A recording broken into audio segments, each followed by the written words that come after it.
My name is Lyle, and welcome to Industry Unveiled. I am very thankful that I had a chance to sit down with Julio Marshall, and Julio is a 13-year fitness industry veteran. Now, if you're not in the fitness industry, I still think you're going to find great nuggets of information that you can apply, whatever industry that you're in.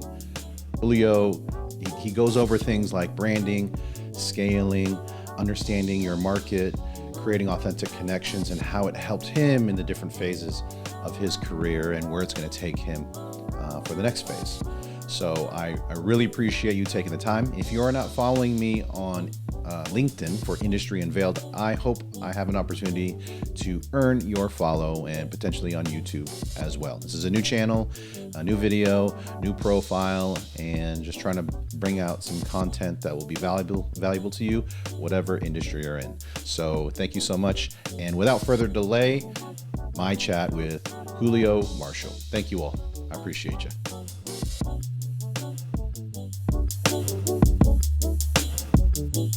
I'm with my new friend, Julio Marshall. Julio's been in the industry now. What'd you say, 2010, Julio? About 2010. 2010. And getting to know Julio now for a little bit. He's got experience. He's done a lot, from personal training, understanding movement principles and how to get people strong and in shape and in the right mindset, but also working with some big hitters in the industry and things like commercial account manager for equipment manufacturers, regional business developer for True Fitness, and most recently with FitBench. You were a director of sales and marketing, even on a national level. Thanks for joining me, dude. I really appreciate you taking the time. Absolutely, man. Love to be here and thanks for having me on. What's Julio doing these days in this next phase of your journey within the fitness industry? I'm semi-retired. I feel like I'm going through a Brady phase. You'll be back. Where's your announcement on IG? Yeah, Let me pull that up. you're right. This is Tom Brady a year ago. Yeah. No, I'm connected in the industry still. Over the last 10 plus years, I've been blessed to have a variety of experience, and I've built a ton of contacts and relationships throughout my network, locally and internationally. So for me, last couple of months, it's really just been staying connected, opening up my mind and learning more about what's happening in this industry and learning about companies all across the board with unbiased and just try to figure out where I'm going to go next and where I can best serve and impact this industry because that's really where my passion is. Yeah, 100%. And I definitely want to get on that theme of being connected and community, this industry. But before I get into that, why don't you share, how did you get into the industry? Kind of what's your origin story getting Yeah. into this industry we love? I was a college athlete, and through my education playing ball in college, I majored in exercise science. And with that, it was parallel with what I was doing in sports and performance training all throughout my life anyway. So it was almost like a natural progression for me. And coming out of college, I knew I wanted to stay in this industry. I had the educational background and I picked up a personal training job with the Wisconsin Athletic Club, who's an absolute legend club and operator in this industry. And it just kind of it took on from there because for me, I got my roots and I kind of cut my teeth in this industry through personal training and learning the entrepreneurial side of just growing your clientele base and creating classes and how do you build programming and learning things from the club and on a fitness and instructor side. And I just knew that wasn't going to be the end all be all for me. And I got lucky enough to get recruited out of there to go work for a fitness equipment dealer at the time who was representing multiple brands to be their commercial account manager for Wisconsin. And for me, it was, man, my salary at that time was 35,000. No, it was $25,000. You're rolling. And yeah, and I was like, all right, I got to go make some money. It was a little bit of grit and passion, knowing that I just learned a ton from a lot of people in this industry. We represented multiple brands: Octane, Hoist, True Fitness, Core. So I just got to talk to a lot of vendors, get a lot of education throughout the industry across the board on different products.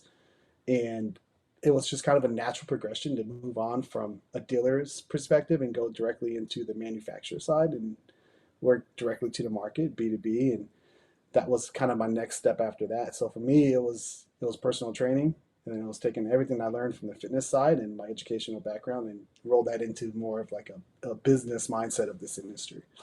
Where did you learn to continually search for new knowledge? Was that something that was taught to you, or you just innately possess that quality, or did you have mentors? I mean, I gotta look back to like my upbringing. Both my parents were educators, so I was always, excelling, not necessarily with good grades, but just always reaching for more knowledge is something that I was raised on. So that's part of who I am growing up. But I've always attached myself to mentors and people that have a lot of knowledge and are wise in business and in this industry, period. So I learned from a young age to always attach yourself to mentors that can help lead and guide you in the right direction. And So that's no something matter, valuable for any up and comers watching this right now. It's because I agree with you. I'm where I'm at in the game for 26 years because of people that supported me, that helped me. What would you say to the up and comer in this industry about seeking mentors or asking questions? What kind of advice would yeah. you give to someone watching this that's really looking to grow in this industry and follow a similar path, or parallel something like you've done? I would say you have to be unapologetic in putting yourself out there, asking questions, getting in front of people. What I found was I was always inquisitive and I always wanted to reach out and learn more. And there's a lot of older, more experienced industry veterans that are willing to help. But if you're afraid to ask the questions, if you're afraid to put yourself in situations to network, it's going to be hard to find those guys because they're not going to come find you.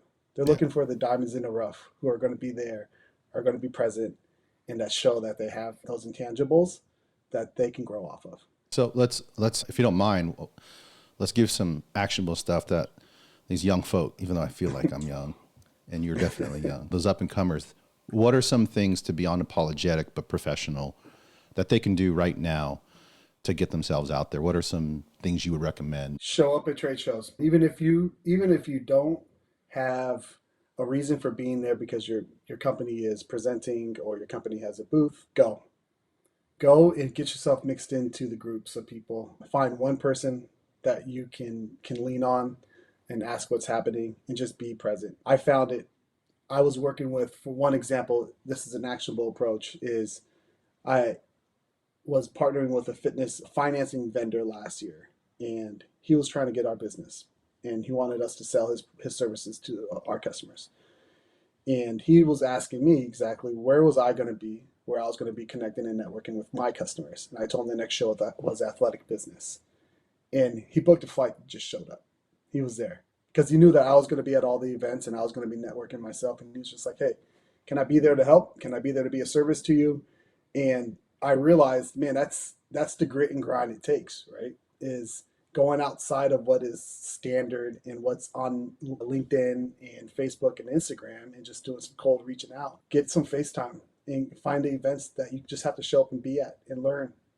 The more of them that you go to, the more of them that you see, and the more interaction that you have at these events, you kind of naturally fall in because our industry is small enough. And That's what I would to say. parlay off of that, because there is something about just that dogged determination and people showing up. I think another layer where I feel like can bring a lot of value, it's not what you say, it's how you say it. What advice would you give to those that maybe have that grit, they have that determination? How do they go about communicating? What are some tips that you can give them, or maybe resources that you found will help them communicate effectively to get the attention of those that they want to help further their career or get mentorship or get an opportunity? What suggestions do you have on communication?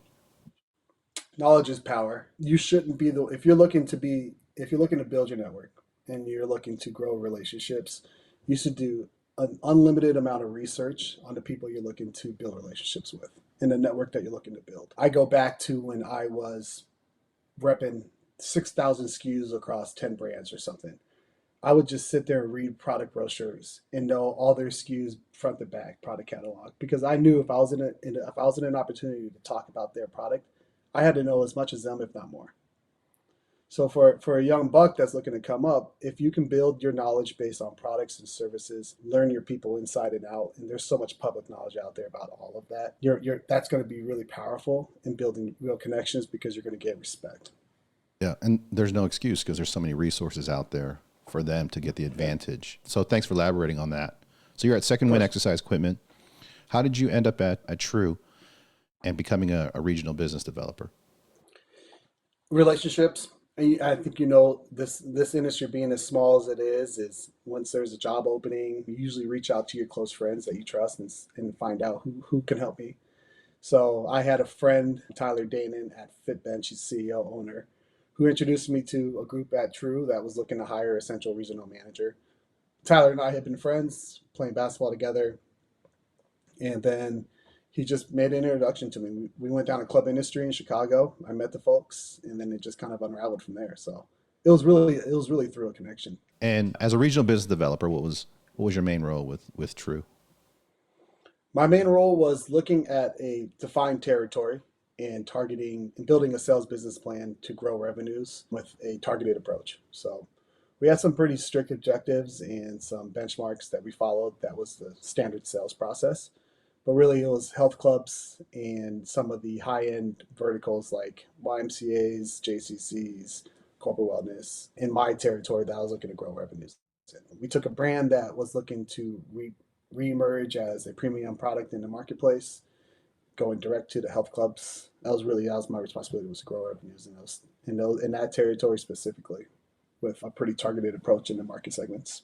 Then you found an opportunity and transition to FitBench, which, I've seen your posts on LinkedIn when you're with them, and the product's pretty cool. How did you hook up with FitBench? Obviously there's a connection prior, which helps you with True. What was Yeah. that transition going into FitBench? And if you don't mind elaborating kind of what that journey was for the past, about 3 years or so. Yeah, I have a good joke, but I don't know if it is a joke or if it's a true story. But Tyler and I were friends, and I always say he put me at True so I could build some relationships and some networks in the commercial market, and then he plucked me out of True. So, Strategy. He was playing I chess, not yeah, checkers. He knew what was up. yep, yep. He knew what was up, so I went out there and I built my network. It's all fun and games. And then going to FitBench really for me was after I was at True, I realized I was looking for something bigger. And FitBench afforded me that opportunity.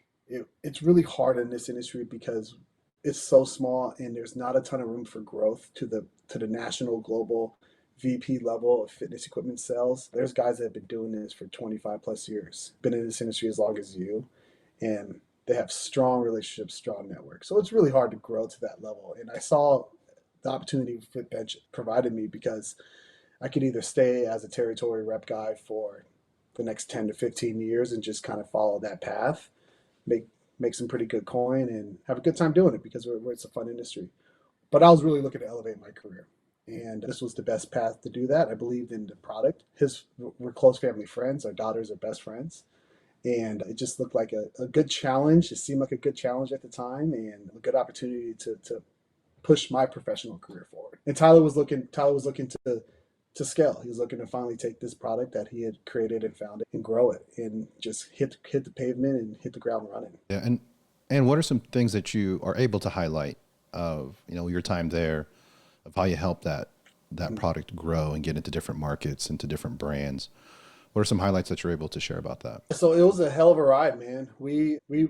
I always say that I wish I had more time to do actual selling in the last 3 years that I was there, but really it was brand building. It's funny because today you have a lot of funding that is flooding this industry, and you have a lot of products, new products, innovative products that are coming to market, and there's a lot of marketing engines behind them that are all pushing out these performance marketing initiatives. We've become so in love with data and consumer insights that we think we can manipulate through performance marketing the consumer to buy a product. I believe in the old adage of fitness products are sticky through the commercial market in the club. The consumer will eventually, your product will grow in the consumer market if they see it in the club first. Long-term stickiness is through the health club market. The consumer market will pick up on products because they see it in the club first, right? And that's where they build trust, and that's where they learn about products. And over the last couple of years, you saw a lot of products come to market that just skipped that phase, and they just poured a ton of money into marketing, SEO, performance marketing, a lot of digital, and just try to flood the internet and the social channels with a ton of money and a lot of sexy products and in really strategic, smart marketing. But I don't know if it necessarily worked, right? We saw Tonal, we saw Peloton, we saw all those guys, and they're all driven off of data and consumer insights, which is great. But when you're a small company like Fitbench that's emerging, who has created a product category and is looking to break through, but we don't have funding, we're bootstrapped. We weren't able to compete spending seven figures a month on our marketing initiatives, right? So we try to buckle down and figure out what's going to work for us. We know we have a good solution. We know we have a quality product, but how are we going to break through and truly capture market share and truly define this product category? Because that's what we were doing. So it came down to just pure brand building. We weren't a performance marketing company. We weren't a demand growth company. We weren't, a lead. We were doing some lead gen, but we were never going to pour enough money into that to be effective and compete with the big boys. So we just hit the ground running. We literally, hit the pavement, knocking on doors, leveraging our really strong strategic relationships, our early adopters. And we knew that if we could build a brand that was influential, that people believed in, and we built that loyalty, then our product was going to grow, our revenues are going to grow, and that we are going to eventually capture market share and we grew and grow globally, not just domestically. And that's what we did. So the last 3 years, the highlight of the last 3 years truly is the relationships and the customers that we built because they were so authentic, because they were just us in a 120 square foot office, four of us, trying to figure out ways to make relationships that were long lasting. You say And that's 120 square foot office? 120 square foot. When I started at Fitbench, we had four people. I was in the closet. It's an ongoing joke. Literally, closet converted into an office. 120 square feet. We have four people running a global operation. It was something else. I did a pre-sale and I slept in the restroom. My air mattress was next to the toilet Yeah, because there wasn't really a lot of money when we started a brand. So I get it. I respect that. That's awesome. but it's methodical too, right? It's very intentional. It's very methodical. You don't have the funds, but you want to compete and you want to be a globally recognized brand that is trusted in leading a product category. And I think that's what we accomplished. Fitbench has got so much growth ahead of them. They're going to do really well. But throughout that process, we learned so much in brand building and what you can do without the marketing budget of the big companies, the seven-figure marketing budgets that these companies were spending. It was a guerrilla approach. We had hats, we had shirts. We told us send us a picture if you're on top of a mountain with a Fitbench hat. We're going to post it. We wanted people to be proud of what they were representing. We wanted people to feel loyal to the brand. We knew that if we can make the brand sticky, that the product would sell because it was a real product, it was a solution-based product, and it was a high-quality product. And you say something that's really, I think, really key. And I hope entrepreneurs are listening to this, and we'll share your contact info later, because you bring a very experienced perspective in terms of scaling with limited budget, going up against big boys and girls in the industry that have these big budgets. If you could, can you share in a little bit more detail kind of how you, maybe if a new brand was coming on board, the importance of branding? Marketing, of course, is going to be important, and deploying some dollars against that. But building a brand, right? We know that brand is subjective to each consumer, whatever lives on top of mind. But it seems like you were very thoughtful. You and the team were very methodical, as you mentioned, about how the brand is positioned. What are some things that maybe someone right now is listening, like, that sounds like me. I ain't got a lot of money, but I got a great product I believe in. It's going to help people. What are some action steps that they can take to really focus on that brand and move in a direction to eventually put themselves in a position to possibly scale? Good question. You build core values first and foremost. For me, we were at the we were at the ground floor of building core values. I can count how many meetings we had at the basement bar of who are we, just discovery internally, right? Of Shout who out to you the are, actual what this basement bar. company. This is a shout out to the actual basement bar. But the core value development was huge because I think if you can figure out how to influence community, culture, and team, you align all three of those, right? Community, culture, and team. And with a consistent core value message and something that your people internally can get behind and all rally behind, that is something that you are going to turn people into promoters of your product day one if you believe in it and it's authentic. And ultimately, that's what matters. And that's where you're going to scale your brand. Obviously revenues matter, and obviously a really smart strategic sales process matters. It's not just products that sell anymore. You have to be really strategic behind who you are and what you're about, and truly influence community culture and team to have a really consistent message. So we did that at FitBench, and that was through our core value development, big time. And when you So develop those core values and you have that message, for the low hanging fruit for a small operation, a newer entrepreneur that's listening to this, that's just like, that makes a lot of sense. And we have been working on it. What are some of the next steps they can do to deploy that message? What are some suggestions? You had mentioned, wear a branded hat and take a picture, some of that guerrilla marketing and so leveraging social media. What are some things that you can share that would be something that they can take away and say, okay, I can try that because we have developed a good core value message. What suggestions would you recommend? swag merch, man, it's huge. And the more you can have your brand shown out there across all social media channels. I don't care what that thing looks like. People are going to rep it if they like it. People want to align themselves with what's cool, what they believe in. That's all what the consumer mindset is, right? You want to try to get them to shift their mindset to believe and support your brand. The hats were huge for us. The branding was huge. Hats and t-shirts, we gave them away at every opportunity we could get.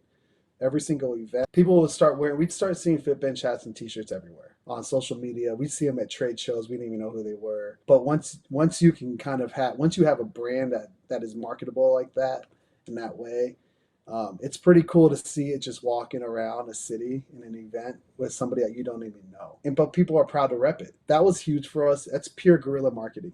It just is. And we made sure to put real faces behind who we are. So it wasn't we're just showing we're taking our hat off showing you the logo of what we are. We'll show it's me, it's Tyler, it's Jordy, it's the team. We were out there delivering the message. So as far as deployment of your core values, you actually got to promote the people behind it. So one, you have to hire right? You got to make sure it's the right people that are aligned with what this company is going to be about. And then two, make sure that those people are on board with putting their face behind the brand and going to market with it. Because that's where the authenticity really does have a little bit more of a leverage is when you can truly say like, hey, yeah, I'm repping this. I love Julio over at FitBench. I love Tyler over at FitBench. Those are my guys. Like that kind of stuff. You turn those people into promoters of your brand. It's just another unintentional way of scaling your revenues. And what do you say about, or what can you share about maybe some obstacles that you ran into as you were trying to develop that brand? What are some things that you can Yeah. share that might help some people look around the corner or expose their blind spots that you experienced as you go through this brand definition process? You always got to worry about competition. And if you're aiming to lead a product category, if you're aiming to innovate a product category, there's going to be somebody else out there that is going to reap the rewards of that or try to.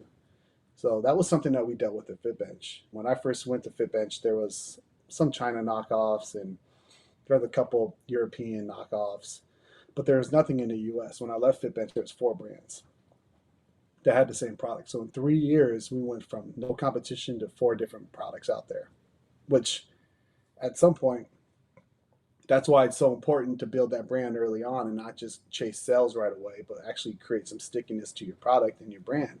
I think that's such a key point, and you lived it. Yeah. What what is it when the competition is doing something similar? There's a lot of other entrepreneurs. Maybe they're not in the fitness industry, and they're selling a Mm-hmm. commodity. Um, the importance of a brand for differentiation. Can you underscore that and maybe help them if they're in a very competitive vertical? Like, how do you make Mm-hmm. that a priority? And what are some of the things that they can do to really stand out against competition? Well, the problem that we had was what you don't want is being so aggressive in overtaking the product category that no matter it becomes commoditized because there's so much competition that they don't know the difference between the two, right? So they don't know if it's a FitBench or if it's a FitBench lookalike. You own the product category, so everything's a FitBench, right? They're like, yeah, yeah, we got FitBenches in. I've had customers tell me, hell yeah, we got FitBenches, and I look at their Instagram and I'm like, those aren't FitBenches. It's Um, Bitfinch instead of so it's Fitbench. yeah. Yeah. So it's really important early on to make sure that you're educating the market on your product and the features and benefits and the specs. So you have to draw that stuff out. You got to educate the market on the importance of your features and benefits, if it the core values of what your product is about. So like is it safety? Is it functionality? Some really key sticky points. So that's the stuff that people understand and know about your product versus the others. And if you when you're a niche product and you have one SKU, you can get really detailed about that stuff, right? And that's your time to make sure that you shine against all the features and benefits. So when you start getting compared to others, they're going to realize, okay, well, I'm going to go with the brand that's been doing it the longest because I trust them the most. Yeah, and you bring up another great point that I think you can really help people is the energy that you should pour into creating that education well before a competitor Mhm. enters your market. I think it's safe to say you don't want to wait until a competitor comes in when you start doing that. You want to start doing it now. Can you share or almost underscore that point where be proactive, right? And I'm sure that's what you would Mhm. consult a client on about scaling. Be proactive about your product, about your brand before a competitor comes in. Would you agree? Totally. And that's truly highlighting your features and benefits. You obviously made a product for a reason. You have a solution or you have an issue that you're solving. And the key, if you dial down to the details of the key specifications of your product, and you really truly highlight that, and you have some sexy modern ways of marketing that, that's what you marketing should be focused. I'd rather a young company focus on their marketing budget towards highlighting features and benefits of the product versus SEO spend and performance marketing. So lead gen, for example. I'd rather you create a website that is so attractive that every time you put somebody to it, they're spending all their time on a features benefits page, and then they hit inquire about it, versus trying to get a customer off of Instagram or Facebook lead gen, right? So I think it's super important because those are the things that maybe right now as a new innovative company, it seems like it doesn't matter because you're the only one out there, but in a year that's not going to be the case. Competition's coming and you're going to be ready for it. You're armed, and your company is ready to counteract everything that they're going to bring to the table because you're maintaining innovation, but you have all the tools that are ready to go to combat anything that comes after you. And when it comes to an entrepreneur looking at a competitive landscape and they have this idea, one thing that I always tend to talk about people or talk to people I work with is kind of that mindset, how to stay positive, even when there's haters or doubters. You've been fortunate enough in your time in the industry to see something grow and probably see some hate and some doubters. What do you tell that, whether it's that mom and pop shop or that small, medium sized business that's looking to make a dent, when there's doubt that creeps in, what are some things that you've suggested to your team? Like, this is how we stay positive. This is how we keep moving forward. These are the things that we need to do to win. If you don't mind sharing some of that. We always embrace competition first and foremost. You know it's coming, and you embrace competition. It gives you an opportunity to rise and be better. So we never complained about it. We knew that we were the originators of the product category, right? But at some point, that doesn't matter anymore. It really doesn't. You embrace the competition as an opportunity to shine. So that was a mindset that we always had. Great. You know what? If there's competition, that's maybe that's a lead opportunity that I wasn't going to be in the first place. But they're doing their research, and now I'm at the table. So that's how we looked at it. That was our positive mindset to the competition. We had another interesting problem was we weren't a must-have, and we were perceived as a potential commodity product because it included dumbbells, kettlebells, slam balls, bands, all your traditional training tools, and it seemed like a luxury. So we were selling. Even today, I still think it's the same. We were having problems positioning ourselves as a must-have product and getting away from the luxury brand, but we are a high price point premium product. So it was, a little bit of a battle internally of how do we now go after a market and a customer, and how do we scale this product globally if we aren't a must-have product? You don't have to buy us, right?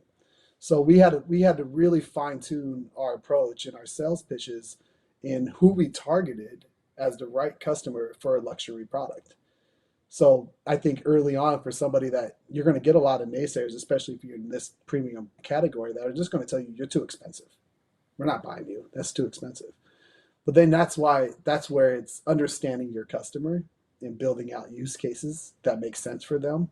And that goes all the way back to when I said in 2010, the first thing you should do is learn and build knowledge of this entire industry, all products and all customers, because it becomes a lot easier to sell a luxury premium product when you understand your customer inside and out, sometimes better than them. Or some of the most important foundational values or beliefs or systems that helps you overcome that objection that maybe an entrepreneur can prepare for as they're doing business planning, looking at their business, entering a market. What should they be paying attention to now in developing so that when these objections come, they're prepared or, almost prepared? It should be multiple avenues of business and never be single threaded in an account.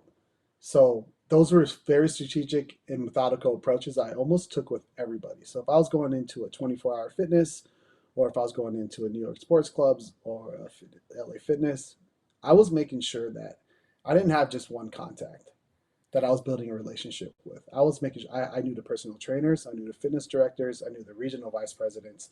I was building relationships up and down the ladder, not only within the corporate headquarters locations, but also regionally.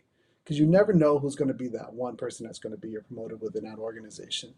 So single threaded in an organization, I think can you think you have the right relationship, that also could be the only one that's going to be the wrong relationship. So I think that's super smart to make sure that you're building relationships up and down the ladder throughout an organization, just not horizontal, not vertically, but horizontally, and then building multiple avenues of business. Just because you have a single product with a single solution, or a single product that has many solutions, you have to walk the club. And this is, we're taking a health club example. You have to find multiple avenues of businesses within a facility. So where can you work? And you have to build out those use cases. Because if you're trying to hit a bullseye every single time, you're likely not going to get it right. So for us, we're not a must-have product. So if we find out that we're not going to get in that boutique studio concept, and that was the only avenue that we had for that business, then we're out of that account for good, right? We have built no other relationships, and we've built no other use cases for us to get anywhere else in the club. We could have been in the outdoor section. We could have been on the turf space. We could have been in the functional space. We could have been in the personal trainer's room, but we spent all of our time in the boutiques working with the group fitness directors, who ultimately said you're too expensive. And then you're dead in that account. You wasted all your time. So those are two factors that I would definitely say, as an entrepreneur coming up, make sure that you focus on. So kind of like what we were talking about before, the importance of connections and relationships. And, just from just talking right now, you've really discussed about how those relationships have helped you out in business. I know they've helped me out. I've had people from 25 years ago helping me out personally, helping my business grow. What's your viewpoint on not only just making connections and meeting people, but maintaining those connections? What suggestions or insights would you give to somebody listening to this now? That's a good point, and it's something that I speak pretty passionately about. And this is probably just near and dear to my heart and my philosophy as a leader, as a person, and who I am in life, period. So I conduct business this way too. And it's authentic relationships. And I think we get carried away with relationship building in sales, especially because we think that's what's the key to revenue and to winning, is your relationship. And it's true, it matters totally. But partnerships is truly what yields revenue in business, right? A partnership is what's going to actually get you to a signed contract in business. Relationships it's multifaceted, and it's across the board. It's not just customer, it's not just peers. It's all of it together. It's customer to customer and peer to peer. And what I've worked hard in this industry is making sure that I ran those initiatives parallel. I wanted to always lead with support, and I think that's something you should do along the way, regardless of what you're doing. If you're looking to build a relationship and earn a partnership with a company, your support has to start and maintain all the way through. the arc of that relationship through trust, to figuring out how are they going to trust me, to figuring out how you're going to earn their respect, to figuring out what their needs are and how you guys can do business together. If you're supporting them along the way, all the way, I think that's a really key factor that a lot of people lose, right? Because we have this mindset of always be closing, or I'm a rock star salesman. And I think that's just, it's crazy to think that you should always be closing. Nobody wants to always be sold, right? So you want to, if you can show that you're leading with support in everything, you're going to earn respect along the way. And supporting could be a lot of things, right? It could be more than just having the right product and solution for them. Supporting could be helping them with connections for jobs that they're hiring for. Supporting could be showing up and helping with an install or delivery if they have an equipment move that way that day. So support is something that's key that we lose our, I think a lot of salespeople in this industry lose track of.